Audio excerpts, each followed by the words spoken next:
ID. Oh, bago to ah. Sintre!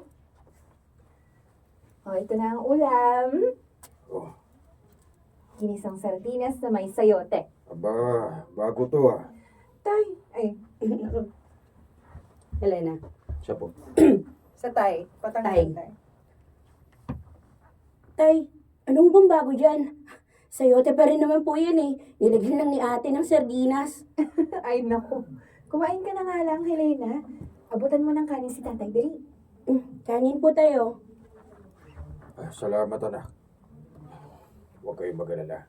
Kapag kumita ako ng malaki-laki sa pagpapasada ng jeep, makakakain din tayo ng paborito nating karne. Wow! Naku tay, sana nga talaga. Naghahanap na ng karneng bituka ako eh. Isa pa, masyado kang sosyal anak. Sorry. Bituka. Bituka. Hindi kita anak ano.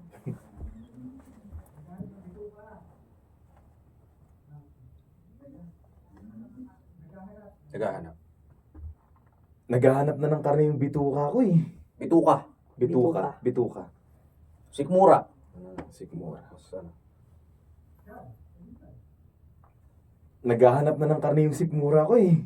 Konting teos lang.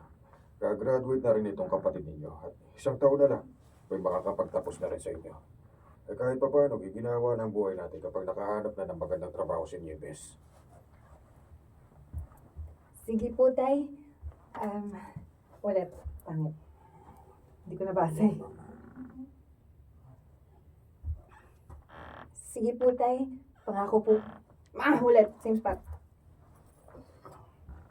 Sige po, tay. Pangako ko sa inyo. Sa unang sweldo ko, kakain tayo ng masarap. Oh talaga? Totoo ba yan, Nieves? Oo, kuya. Pangako ko yan.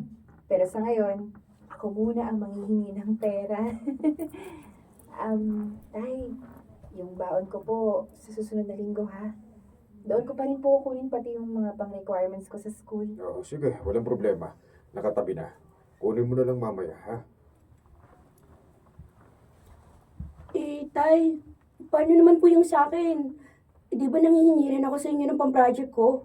Oo nga pala. Nako, anak, pasensya na. Nawala sa isip ko eh. Paano kaya to? Kailangan mo na ba?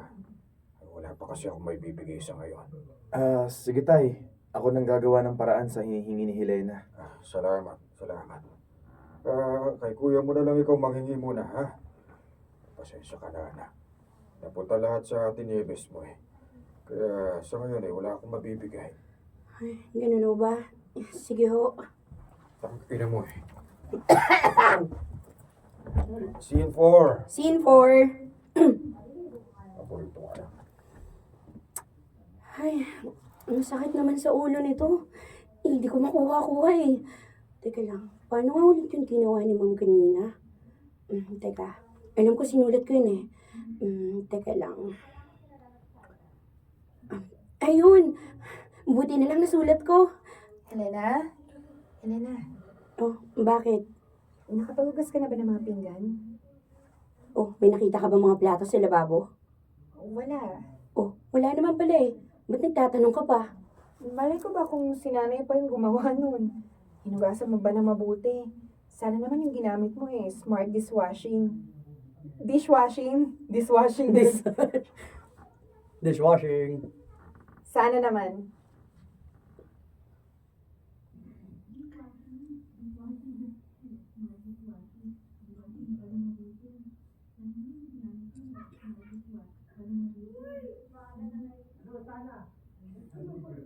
Ulitin mo doon sa sana. Sana naman.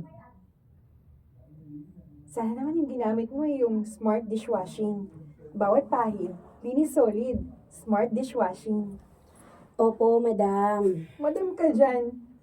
Ay, teka. May extra ballpen ka ba dyan? Oh, bakit sa akin ka naman nangihiram ah? Ikaw nga tong halos kumpleto yung mga ulit.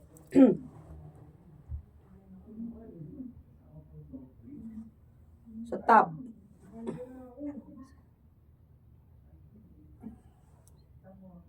Oo. Oh, bakit ka nangihiram sa akin, ha? Eh, ikaw nga tong halos kumpleto sa mga gamit, di ba? Naubos ko na kasi yung tinta eh. Ngayong gabi ko lang naman hihiramin. Wala akong ballpen. Ayos ka lang ba? Bakit ganyan ang tono ng boses mo? May problema ka ba sa akin? Wala. Kilala kita, Helena. Alam ko kapag naiinis ka o nagagalit. Ilang araw ko na napapansin na ganyan ka makipag-usap sa akin. May problema ka ba?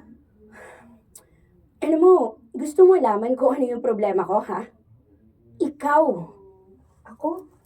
Bakit? Anong ginawa ko sa'yo? Masyado ka kasing pa-espesyal. Pareho lang naman tayo nag-aaral dito, di ba? Pero parating ikaw yung pinagbibigyan ni nanay. Sa'yo na pupunta yung lahat ng pera. Eh, kailangan nung maintindihan na nasa college ako. Mas marami akong kailangan kaysa sa inyo.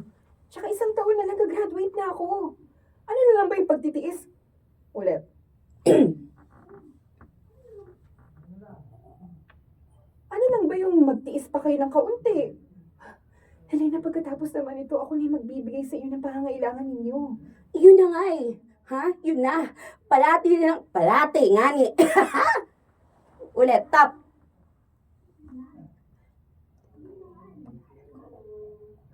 Tap. Yun na nga. Yun na nga eh. Parahati na lang kami nagsasakripisyo para sa'yo. May mga pangangailangan din kami ngayon. Pero dahil sa'yo, hindi na yun napapansin ni nanay.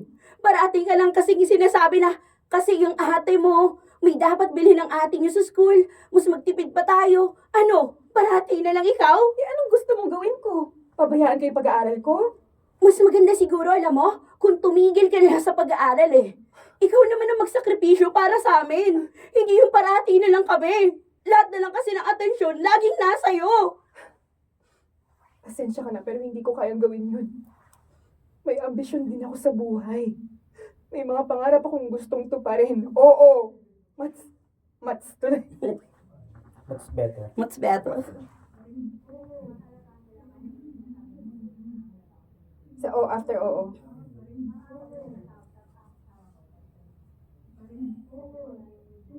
Ang pangit niya. Sige, may mga pangarap akong gustong tuparin niya na lang.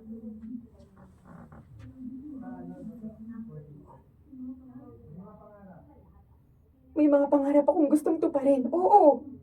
Mas matanda ako sa inyo pero nag-aaral ako. Nag-aaral ako at gusto kong matapos ang pag-aaral na yun para sa inyo. Para sa pamilya natin. Kaya sorry. Hindi ako titigil sa pag-aaral ko.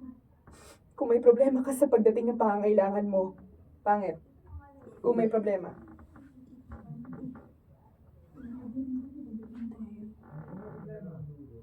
Kung may problema ka pagdating sa pangangailangan mo, si nanay at tatay ang kausapin mo. Hindi ako yung aawain mo. Ang pangit, hindi yung ako. Mateo, Dok. Yan yung hindi. Hindi yung ako yung aawain mo.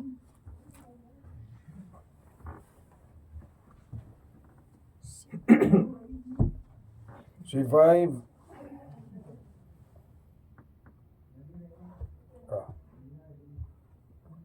Scene 5. Nasaan sila nanay? Hindi pa nakaka-uwi. Bakit? Nakuha ko na yung unang sweldo ko. Wow! Talaga?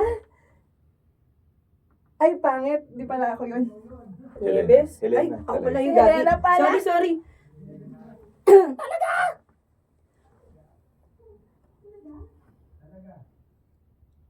Wow, talaga? Kuya, ang galing naman. Ano yung niluluto nyo? Sayote na naman. Eh, ano pa nga ba? Naku, itigil nyo na yan. Dahil ngayong gabi, liyempong uulamin natin. Uwe, talaga?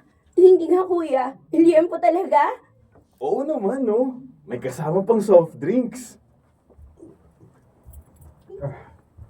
Oh, ano nangyayari dito? Tay, suweldo na ako. Talaga? Aba, maganda yan. Oh, huwag mo kakalimutan na mag-ipon ha. Naku, tay, wala po sa isip ko yan. Ang naisip ko lang po ngayon ay yung pandagdag sa bahay. Tsaka, yung baon po nung 3. Wow, bibigyan mo kami ng pambaon? Oo naman. Nagtatrabaho ako para sa ating lahat, no? Kaya, ito. Helena, Nieves? Itong mga baon niya para, baon Ito niya? yung mga baon nyo. Sorry. Baon nyo. Wala na yan. Ano ka naman? Itong mga baon nyo para sa linggong ito. Nilakihan ko na yan para dyan nyo nakunin yung iba, para dyan nyo nakunin yung iba pa nyong, okay, sorry po. Ito rin yung mga baon nyo para sa linggong to, ha? Nilakihan ko na yan para dyan nyo nakunin yung iba pa yung kailangan para sa school. Tapos, tay, ito naman po, para sa bahay. Pambili po ng ulam. Teka, sandali. Paano ka naman? Ayos lang po ako, tay. Nagtabi na po ako para pamasahe ko sa trabaho. Sigurado ka ba? Kaya pa naman namin ang nanay mo yung mga gastusin dito sa bahay. Hayaan nyo na po ako, tay. Mas maganda kapag sobra. Kesa naman sa kulang. Ay, teka. Bibili lang ako ng lempo at soft drinks para sa hapunan natin ngayon. Yun! Yay! Sandali. Halika na. Sasabahan na kita bumili ng liempo at soft drinks. Baka mamaya mapigatan ka. Helena, Nieves, maghain na kayo para pagdating namin ni tatay, kakain na lang tayo. Sige po. Tara, tay.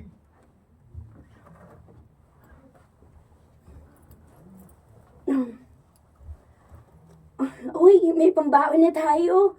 Oh, ate, bakit naman ganyan yung mukha mo? Bigla ka nalang naging problemado.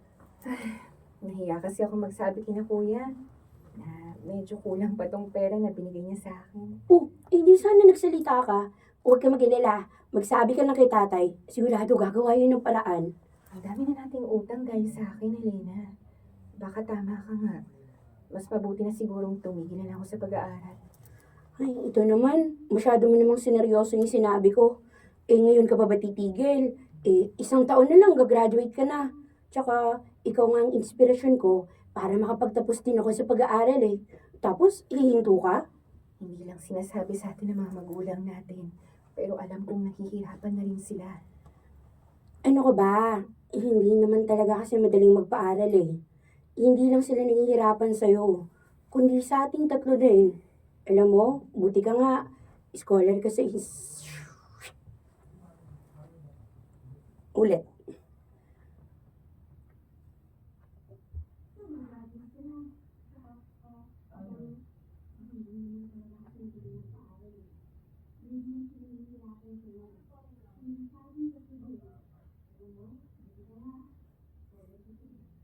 Buti ka nga. Alam mo, buti ka nga. Scholar. Ha? Parang ang hirap bumuelo doon.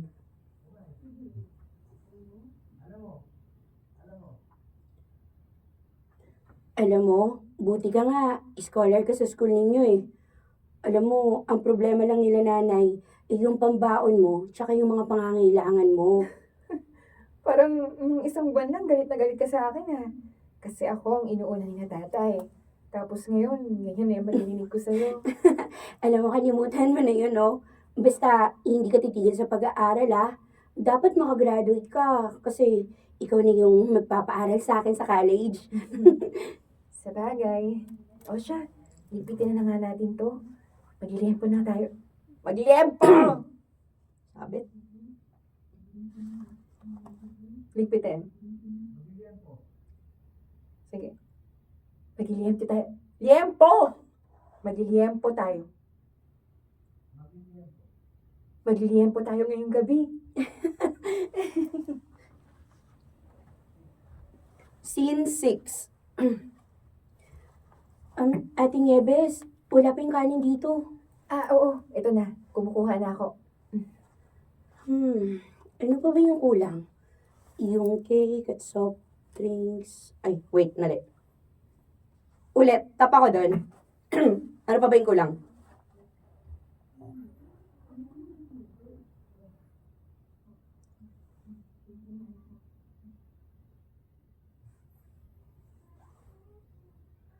Ay, ano pa ba yung kulang? Yung cake at soft drinks na lang siguro. Ito na yung cake. Ang dami ng taong bumibili kaya natagalan ako. Oo, ayan. Okay na. Landing. Ano nangyayari dito? Bakit parang may handaan yata tayo? Tay, may maganda po kasing balita si Helena. Balita? Ano yun?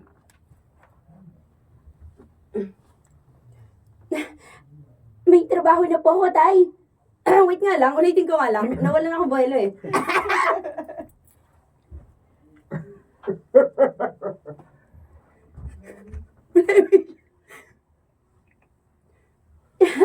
Alam mo, tay, may trabaho na po ako.